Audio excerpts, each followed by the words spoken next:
is Chicago, home to my girls Ari. Yes, I'm in. And Simone. Right! It's also where you find my brother London and his ride or die Derek. We're gonna slide Box Easy one of our mixtapes so we can blow up! Mom and Dad run a bakery together.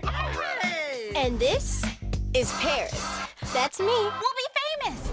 And around here, the whole idea is to get through your week, to get to Saturdays. Everybody on the way, it's Saturday. Not just a day, We make a very good team. not just a vibe, I saw him! Family and friends. but the place where everyone brings it together. Cool. It's Saturday. We ain't got no time to waste. I live for Saturdays at Saturdays. And me and my crew stay ready. Saturdays premieres Friday, March 24th at 9 on Disney Channel and next day on Disney+. I got orange blossoms in the air right now. Saturdays is a Disney Channel original series from 2023. I had no idea this show existed. I discovered the show randomly one day on Disney Plus because I haven't watched Disney Channel in years. From the first few episodes I saw, I didn't mind it. It's definitely one of the more unique shows I've seen from Disney. Plus, I'm always down for more black sitcoms. The show kinda came and went with little to no word from Disney, leaving fans confused. So let's find out exactly what happened to Saturdays. And where's the best place to start? That's right, the pilot.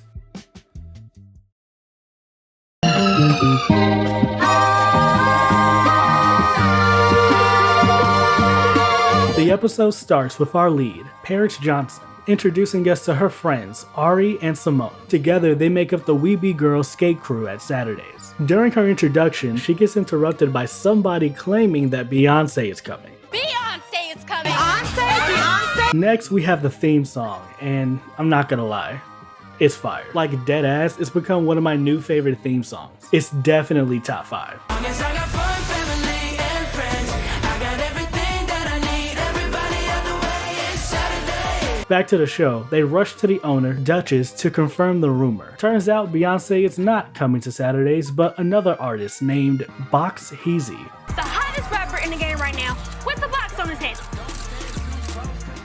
That box easy. I love how he gives back to his community by building playgrounds out of cardboard boxes. That sounds very inefficient and a waste of boxes. They asked to be a part of the music video, but they're only looking for skaters 18 and older. She advises them to check with another skater named Ivan, since his uncle, Tyronius Rex, is directing the music video. What the hell is with these silly ass names? But they have a problem. They hate Ivan. Well, some of them. With his deep brown eyes, curly hair, and pearly white teeth that twinkle when he smiles. God damn, get off of him, bro. They swallow their pride and ask Ivan for the hookup, and he hilariously says no. I'm gonna hook y'all up with a no! No! No. Also, is this nigga eating gummy skates? Are those real? Asking for a friend. Next, we went to Paris's house, where we met her brother London and his friend Derek. They got a job DJing the auditions for the music video at Saturdays. Soon after, Paris and the gang walk in looking sad. Her mother Deb asks what's wrong, and they lament about not being old enough for the music video. We wanted to be in the new Box Easy video, but you have to be 18. That part. What's the video about? It's Box Easy. Who cares what the video's about? We just want to be in it. In Paris's room, she tries to brainstorm ideas on how they could get into the music video. We have to get into that video by any means necessary. Okay. Slow down, Kamala X. They tell her to calm down, claiming that she's always doing too much. She denies this, and next we're met with the animated cutaway. It's a bit too windy for that. Girl, come on. We good. Hey, you got to see all of Chicago in one day. You're welcome. Her saying this implies that what we saw actually happened. They legit got swept up in a windstorm and survived. Paris gets an idea. They might not be 18, but that doesn't mean they can't look 18. We're here for the Box Easy video audition. Where they at? You gotta be shitting me. Have y'all seen an 18-year-old before? Like, did y'all do any research? Anything? Like, is this your idea of a freshman in college? They really went for it and failed miserably. Aria barely able to keep her eyes open with them fake lashes. They apologize for being late, claiming that they got caught in traffic leaving college. We got caught in traffic coming here from college and all. Oh, you're in college? Which one? Oh, wait, you serious? Y'all can't think of one college? Lived in Chicago all your lives and can't name one? The University of Chicago was right there and none of y'all said it. They did not think this through at all because they dressed up as college students but couldn't think of a college that they went to? The guard is suspicious at first, but lets them in anyway. As this is happening, Ivan and his uncle walk by. Apparently this is Tyronius Rex. In the B-plot, Paris's mother makes a wedding cake for an old friend who used to have a thing for her in high school. Cal, Paris's father, meets him and immediately slams the door in his face out of jealousy. Then, out of spite, Cal invites his third grade crush over for cookies. Carl, Ken, out of the blue, DM'd me and offered me 12 free boxes of snickerdoodle cookies. And girl, I just love me some snickerdoodles. Girl, she just love her some snickerdoodles. Back at Saturdays, the girls made it in but are struggling in these outfits. So dark here. Is it dark to you guys?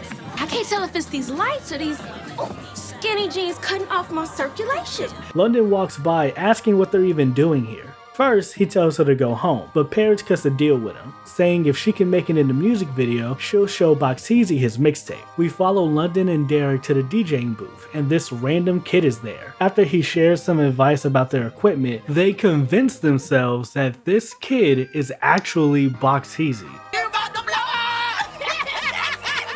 Get me a car, get me a car. I'm gonna drive that car. Back to the girls, Rex has begun the auditions and they embarrass themselves. They get exposed for being underage, but Rex respects the hustle. He tells them that he only has one spot open, leaving them with a tough choice to make. Initially, they agree that if all of them can't make it, none of them will. But that was bullshit, because next Saturday, they all show up ready for the spot. What are you doing here? I thought you said, how come? After a brief argument, they agree to be more honest with one another in the future, and instead of fighting for the one spot, they decide to make their own music video. And it was, okay, lacks some creativity, but they'll work on it. Back at the house, Deb gets even with Cal, because this is still happening, by bringing over Doug, the guy who had a thing for her in high school. Amidst the conversation, his crush on her is brought up, and he adamantly denies it. He low-key embarrasses her. Deb, I never had eyes for you in high school. You used to always ask me out to the movies. I worked at the theater. I mean, you and your girlfriends were always crying broke. I thought I'd get you in for free. You asked me out to the prom. Well, your mama asked me to. And that was only because she didn't like Cal. What about that big old plane you had fly across Chicago? Remember that big old banner that read, I love you, D?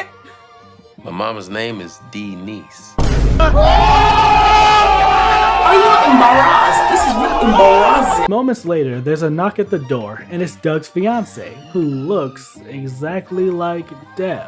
Wait a minute, hold on. Back at Saturdays, Rex saw their cipher and now wants them all in the video. It's here where we find out the concept of the music video. It's called Flush the Haters, and the spot he said that they were perfect for was skating toilet paper.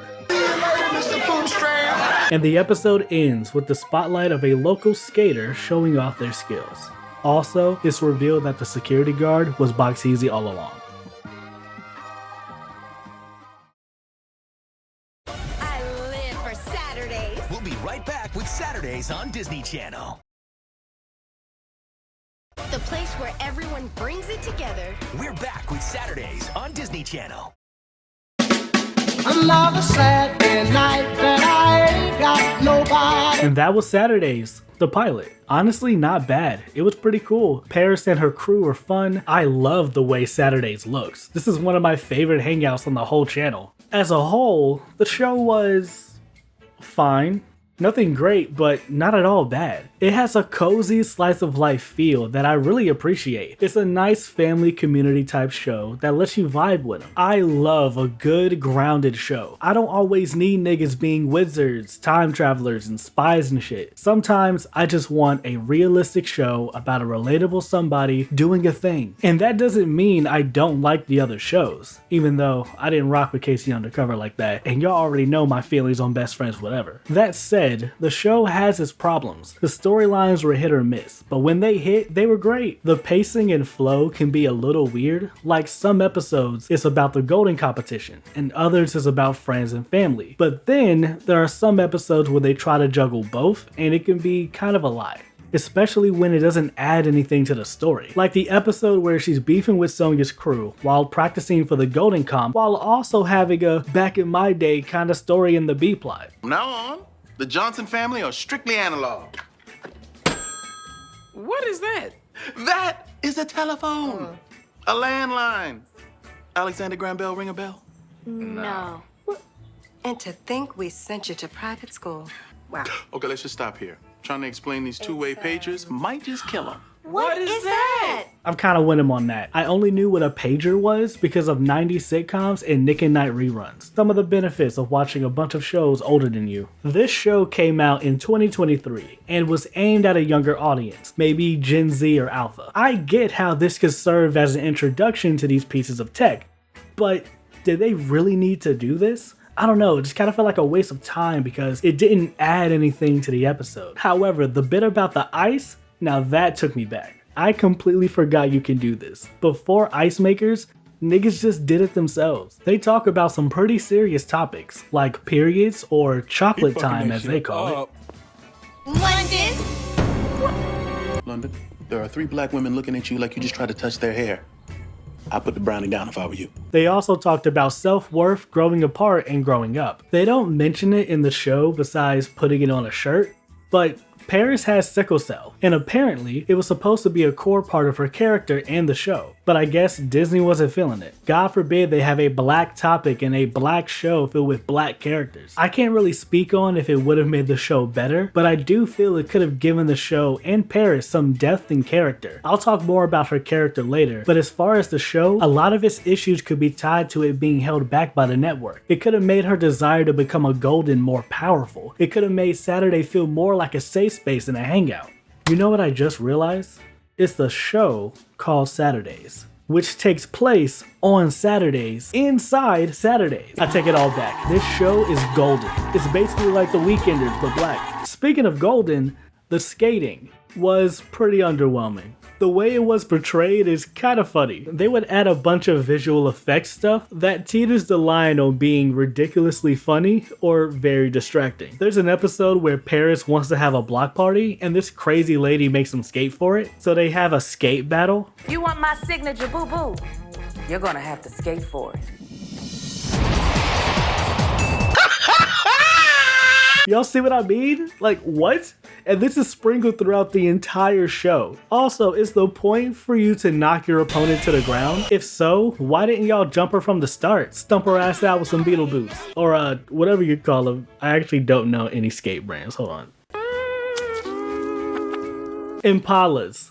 Stump her ass out with some Impalas. Also, are they using Demon Slayer logic? Like how the visual effects are for us, but in reality, nothing's happening. They're just spinning around, waving their hands in the air and shit. I feel I would be more forgiving if the skating was good. Now, to be fair, I'm not a skater. I know enough to make my way around and to not fall. All I have to reference are the skaters at the end of the episodes and roll bounce. Couldn't spank me if your hands were glued to my ass. My hands glued to your ass. So to be fair, they could be doing some impressive stuff and I just don't know about it. Also, the guy who wrote Roll Bounce executive produced this show, so go figure. That said, I like the Golden competition. It has some of the best skating choreography in the show, probably because they got real skaters. The Weeby Girls performed to What About Your Friends by TLC, which was a great choice. They did a little bit of the dance from the opening, it was great. For the exception of a few characters and reactions, it wasn't that funny, at least not all of it. There were some episodes that were very funny, witty, and creative. It was kind of a mixed bag, really. You know, try to keep it feng shui. Okay, Simone, you don't have to curse at me. He's a true intellect. Intellect? The boy hasn't said one word to you. Nothing. Does he sign anything? Yeah, he wrote you a note in crayon. Weighted vest. It's supposed to keep you grounded when you shoot the duck. Do I have to shoot the duck? I mean, duck lives matter too, you know? I pity the fool. I pity the fool. I pity the fool. It being a show with an all-black cast on the Disney Channel no less, they use a ton of modern slang. But to be honest, it wasn't that bad. For the exception of some bad deliveries, it was kind of seamless. Okay, you're joking, but I'm being serious. How would you feel if I went into the lab and posted up? Gonna be a no for me, dog. Keep it up, though. Oh man, there was a meme war episode and it's just as bad as you think it would be. Except for that Ashy meme. kind of funny. But the rest was ass. This show had a lot of heart. It was very sweet and genuine. I really liked the friendships of the weeby girls. And I liked the dynamic with the family. I kind of liked the family and friends oriented stuff more than the skating, but that's just me. There's still some aspects I enjoyed. I talked about the skating, but I overall loved the music and aesthetic. So yeah, it has its problems, but it was a good watch. And I'm always down to see more shows for the fucking culture. But alas, if only we had more time. I live for Saturdays. We'll be right back with Saturdays on Disney Channel. Hey, we're from the cast of Saturdays, And you're watching Disney Channel.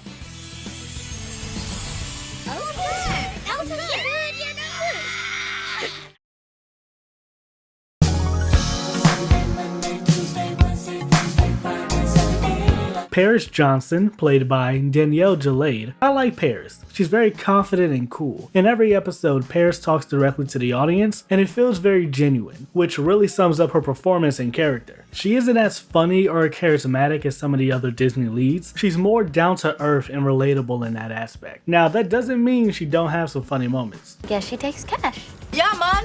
Yeah. She isn't the best actress of the three. Her delivery can feel very hollow and clumsy. There's a lack of conviction, if that makes sense. I gotta represent. This is my legacy we're talking about here. I'd hate to drop out. Also, doing some research, I saw somewhere that somebody said her hair makes her look like an auntie, and now I can't unsee it. Here's something that kind of bugged me. In every episode, Paris gets told that she does too much, and then she proceeds to say, "What? What do you mean I do too much?" Followed by an animation depicting something she did. Most of the time, they're referring to something in the past that she's done, but rarely are there moments in the present of her doing too much. It's not until like 6 episodes in that we actively see her doing a lot. I kept feeling like I was missing something because all these moments of doing a lot were about things I'd never been a part of in real time. She can be stubborn at times, very brash and impatient. She can also be hella petty. Turns out, Ari and Paris had beef that dated back all the way to the 3rd grade. To make a long story short, Ari had a pickle, Paris bit that pickle. And that's it. Paris has been holding that grudge since 2015. And you know what's wild? It's her fault. Why are you eating other niggas' food? Don't you eat at the house? I love that her parents call her on it, and not in a silly sitcom kind of way. They dead ass call her crazy. Baby, you know something's wrong with you, right? You know that. But even with all her flaws, she's a very loving and supportive friend. Though her drive to help people can get her into trouble, her heart is always in the right place. Simone Sampson, played by Daria Johns, she's the more level-headed one of the group, at least most of the time. I need this in my life, girl. Do you hear me? Back the fuck off! Also, I don't know if it's just me, but don't she kind of sound like Raven Simone? Please, I am going into the kitchen to make a very important, very personal phone call. What ain't right is having to put up with 6 older brothers who think taking a bath is against their religion. And I thought I was the one with psychic abilities. He said it! He said it! Simone was fine. She was often the voice of reason in the group, but could be just as chaotic. Like the episode where she becomes an ambassador. For my contract, it's Simone, darling. She also has a thing for Ivan, but that doesn't go anywhere. So yeah, out of the group, she does the least in my opinion. Not to say that she's a bad character, just got lost in the sauce, if that makes sense. Ari Stevens, played by Peyton Z. Basnight. In my opinion, Peyton is the best actress of the 3. Her comedic timing, facial expressions, and overall delivery is great. Ari is my favorite character. She's so naturally funny. She reminds me a lot of Delia from I Didn't Do It. Just so you know, those butterflies won't save you. Yeah, just so you know, I got nothing. They didn't want to see me come out of these wings. They didn't want this fairy dust, okay? Almost as bad as when my big brother told me that there's no such thing as a tooth fairy. There isn't? Oh man, the devil's a lie. No, I wish I could just get my little hands, these little wangs on the person who started this. It also ain't right when you have an older sister who has absolutely no fashion sense. And she tries to tell you that you can't wear your white jeans after Labor Day. If I want to wear white, off-white, and crew winter white all year round, I'm going to do it, okay? So don't be coming for me when you're still rocking your socks and sandals and flare bottom yoga pants, okay? Oh, okay. I'm sorry, it's my bad. I really like my white jeans. She has this obsession with butterflies that I thought was gonna be like a weird, quirky thing she does, but nah, it ties into her character and her skating style. And did you know she made the wings herself? She can be hella clueless and easily distracted, which can ruin some things, but it was never overdone or obnoxious. It was nice we got to see her as more than just the funny one. We get a look into her character in the period episode, how she values her friendship, and the feeling of being left behind scares her. Me crazy with all this chocolate club nonsense. Feed those emotions, feed those feelings, okay? Chocolate gonna make him move better. She then meets up with Duchess and they have a whole conversation about it. Not only was it a great character moment, but a solid episode. Be patient, Ari.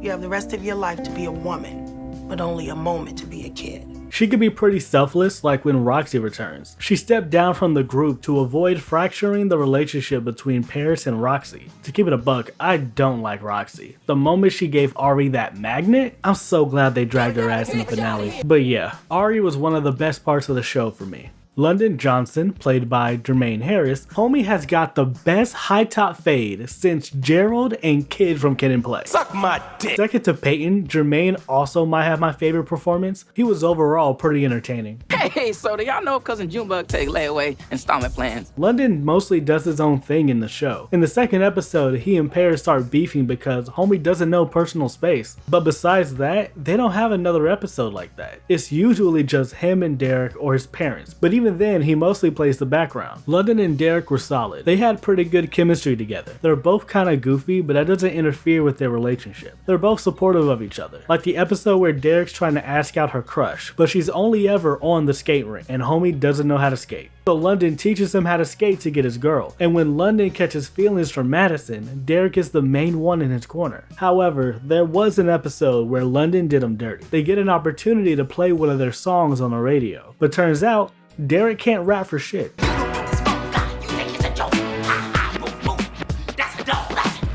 He waits until it gets played on the radio for everyone to hear. I'd say kill it, set it on fire, throw the ashes over the lake, resurrect it, and kill it again.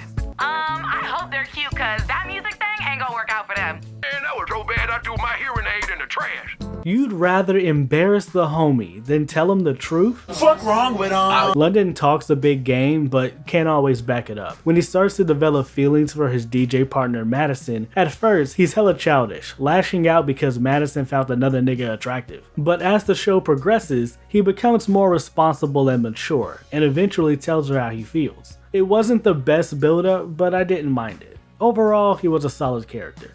Derek Troy, played by Tim Johnson Jr., the voice of Chris in the new Everybody Hates Chris. Just wanted to get a fresh start. I can't go back to that school. Derek is kinda just there. He's the usual dumb, goofy character that you've seen in damn near every Disney Channel show, but he's not as destructive or annoying, and he can sing a little bit. Happy birthday, dear Layla.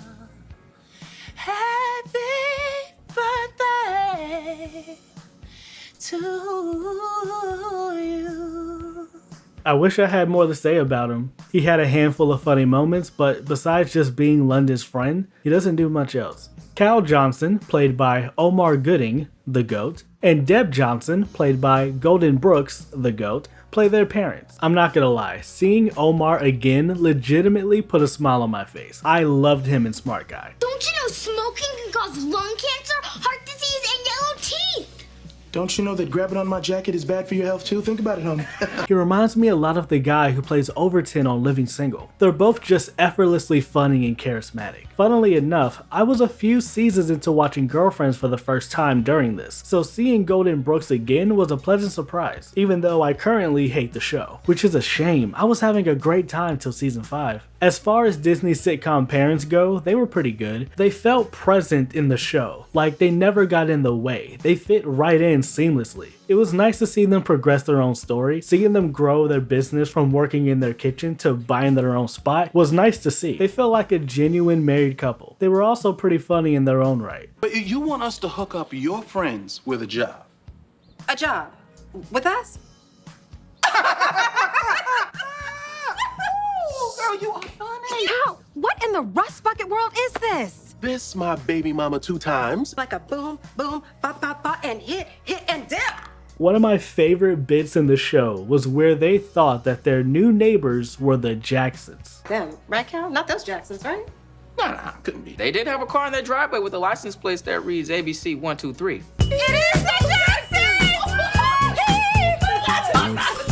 But who they thought were the black Jacksons turned out to be the white Jacksons. These ain't the Jacksons. I'm Michael Jackson. Really, look at my driver's license. Read it. Say Michael Jackson. Now, two things. One, I think it's funny how they only reference Michael Jackson and not any of the other siblings or members of his family, especially because homie died like 15 years ago. Two, do y'all really think the Jacksons, a family dynasty, would move into y'all's regular ass neighborhood? Negro, please. Have you seen the houses they live in? Also, they could have done something really funny and had Flex Alexander answer the door asking where the blow is. They play with this joke the whole episode, leading to some interesting moments. You really are a Jackson. Yep. And I like hot sauce on my fries and sugar in my grits. What? Wait, no, that's too far. Not only that, but nigga, I don't even like sugar in my grits. Sugar doesn't belong on everything. There were some other characters that were fairly interesting. Some of you OGs might recognize Duchess, played by Yo-Yo. Miss Michelle, played by Angela Lakita Moore. She acts as a over-the-top rich aristocrat. She was giving me Teddy Perkins vibes, minus the murder. Then you had Jesse Jess Cool J and the Jesse Angels. I'm Jesse Jess Cool J, no relation to LL Cool J. I have more hair.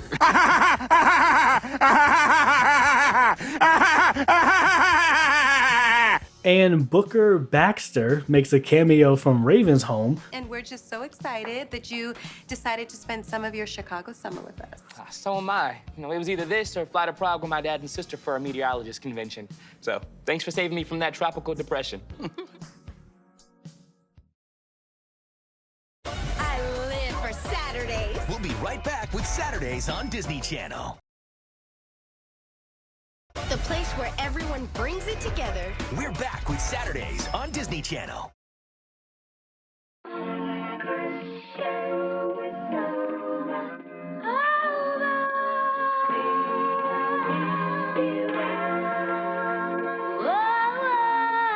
Saturdays was a special show, but unfortunately, after one season, the show would be canceled due to low ratings. Now, depending on who you ask, some may chalk it up to just bad advertisement, that it wasn't advertised well so it flew under the radar, or because Disney was actively fighting against it, hence why it wasn't advertised well. Now, this wasn't a perfect show. It definitely has some things to work on. The acting could be better, the writing wasn't great, but I think the potential was there if given enough respect or time. The first season of a show serves as a foundation where you get to see what works and what doesn't, what people like and don't like. Sometimes shows drop the ball. There are such things as bad shows. But I can't help but think of Parks and Rec, Fresh Prince, Community, A Different World. These shows all had bad or rocky starts, but grew into some of the best shows in the game. And yeah, I get there are other factors and logistics, but I don't know, man.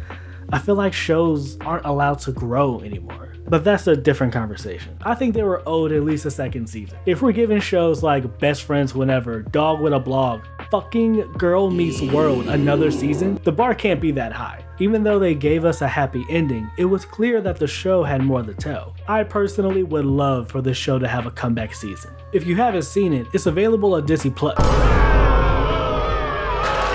Saturdays was a cool show. It had a lot of heart and charm, but wasn't given enough respect to tell its story, nor enough time to fully stretch its wings.